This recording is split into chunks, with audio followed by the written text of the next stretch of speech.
Hello everyone, my name is Satyajit Sahoo. I work at Osadnik. I'm Michał, Osadnik. Me and Satya work on React navigation, and that's what we want to talk about today. So what is navigation? It might sound like a simple thing, but it's very crucial to understand the motivations and ideas we are going to talk about. So all of the apps have pages, and we need a way to link between those pages. The job of a navigation library is to provide helpers to organize those pages, link between them, pass data between them, etc. A library like React Navigation allows us to implement native patterns easily with a consistent API. There are two important things a library does for us. First, it makes our page transition follow native patterns, such as transition animations, gesture, etc. Secondly, it manages the navigation states in the app and handles navigation events. Let's call it high-level navigation, in the opposite to low-level navigation, because the high-level navigation composes low-level patterns into a complete framework called navigation. For example, in lag navigation, the logic for state management lives in the core in the routers. The behavior is implemented by primitives, such as stack view, tab view, drawer view, etc. Then they are combined into navigators, such as stack navigator, drawer navigator, and tab navigator. So what are the main motivations for decoupling state and behavior in navigation library? We want to make all layers of React navigation independent on each other and more modular. The library can share the state management logic as long as it accepts a certain set of props. This makes it easy to wrap existing libraries to the navigation library. We can also refactor and improve the core, being independent on implementation for improving API or bug fixes. Well, for instance, if you want to write custom drawer, why not? It should be easy if you just follow the API. You want to write another tab view, it should be fine. So yeah, these are our motivations for having React Navigation modular. That's also how React Navigation thrives, by adapting solutions already existing in the community and adapting them to React Navigation API to provide consistent experience for our users. This approach makes it also easier to maintain because none of React Navigation maintainers need to have end-to-end knowledge how React Navigation works internally. Following this, we have split React Navigation into multiple packages. So the core API is implemented by React Navigation Core. Also, there are some primitives like React Navigation Stack, React Navigation Tab, or React Navigation Drawers. We think it's important because being the current leading solution regarding to navigation in the community, we need to address a lot of use cases. And we don't want to be a monolithic library, which will be someday extremely hard to maintain. Okay, so one of the motivations of decoupling we just talked about is to make the core more maintainable. But what is the core? The core is the core of the navigation library, which provides us the API that we use.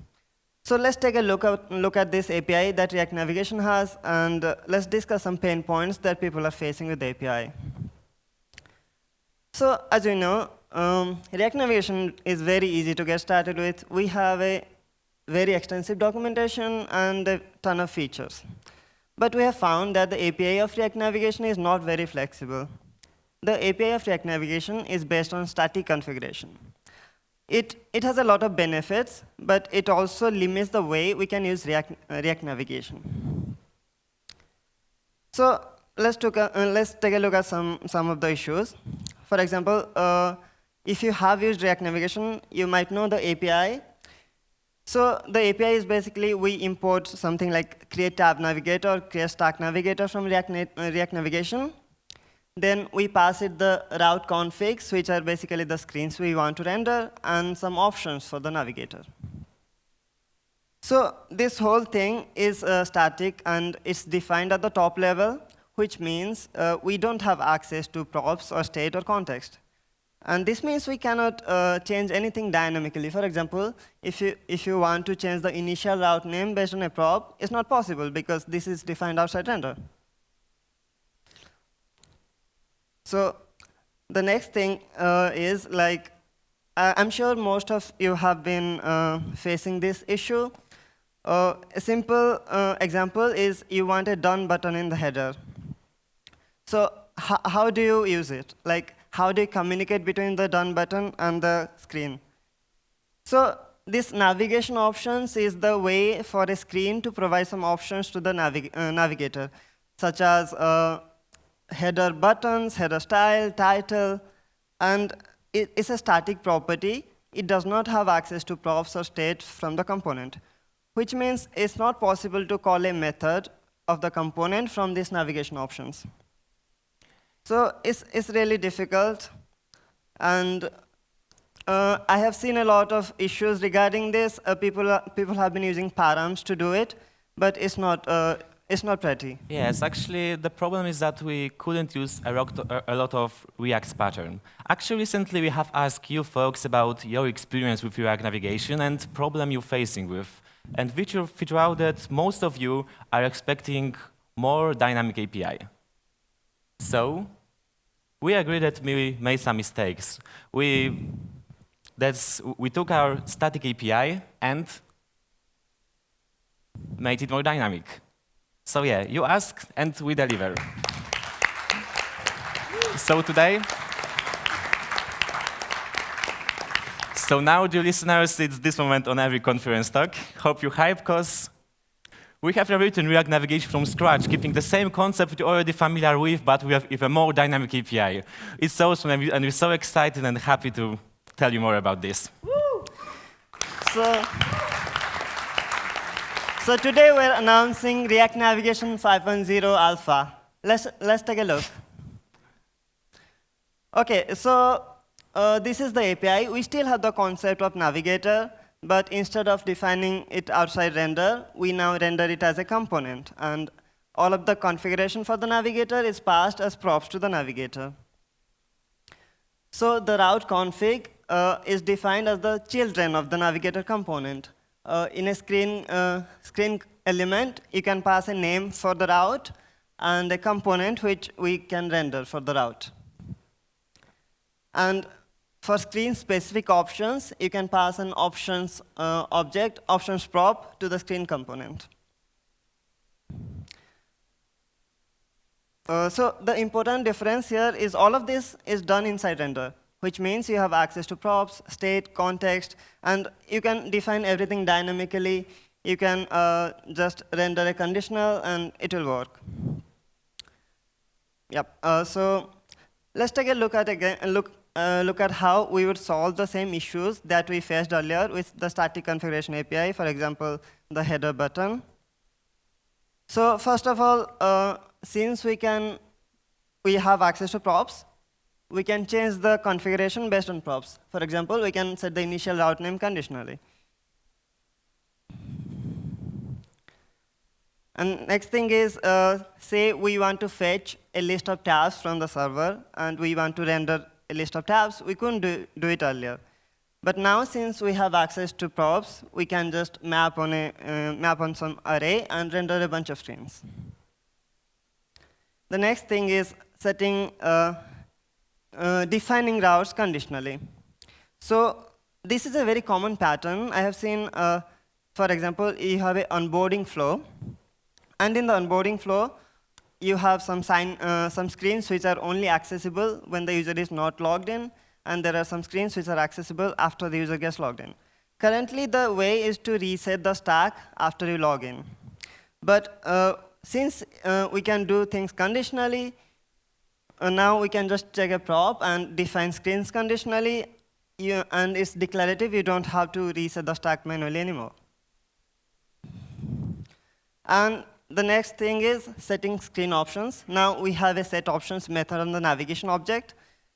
You can call it anytime inside the component. And since you can call it inside the component, you have access to props or state. You have access to the component instance. So it's very easy to add something like a done button in the header. Since we wrote all the library from scratch, we were able to take advantages of the new React API. So to make our code a little bit easier. So we decided to use extensive usage of hooks, and actually hooks-first approach, not only because all of us know that hooks are super cool, but we actually have deep motivation behind this. Firstly, since we really deeply care about type check, and actually type checking is one of the most important things currently we're focusing in React navigation, we figured out that higher components, which were very extensively used before, are not super good for this case because they are extremely difficult to properly type them. But hooks are just great in this area, and we can take a lot of advantages for using type system. Also, now we can get rid of many wrappers and keep our real hierarchy clear because, yeah, there's no need for adding any extra wrappers just to add some props. So take a look. Now, instead of with navigation hierarchy component, we can use navigation hook. And notice that only thing you need to do for accessing navigation objects is importing and calling use navigation hook. Also, there's another useful hook, like use focus effect. It's very similar to use effect from React because if you want to subscribe for some action or some event based on the focusing on the screen, just import this. It should be very easy. Also, if you want to render something based on the current focus on the screen, you just import use isFocused effect, and you can render something based on the result of this hook. So yes, can it be simpler than this? Yeah, so regarding TypeScript, we wrote React Navigation with TypeScript from scratch, which means now we have first-class type checking and auto-completion. Types are no longer an afterthought. Here is a quick demo. As you can see, we can auto-complete all of the params for a route. We can auto-complete all of the methods available on the navigation object. When you are navigating, we can auto-complete the list of the available route names along with the params. And we show you error when you're passing wrong props. Yeah, so hope it will be useful. And the next thing is, we have long recommended people not to put navigation state inside Redux. But people missed integration with the Redux DevTools. So now we have experimental integration with Redux DevTools extension. So here is a demo. When you are using Redux DevTools extension or React Native Debugger app, which already bundles this extension, it all works automatically. You don't have to write a single code for the integration. If you are using it, you can see all of the navigation actions directly in the DevTools. You can see the current navigation state. You can also do time travel debugging. So you can go to a previous state, and it just works. Yes, it doesn't require any additional setup. So all this sounds awesome, but yes, we know that all ranking changes in API requires a ton of work from actual users. So yes, we will be still maintaining the previous version of React Navigation, and we will be releasing bug fixes.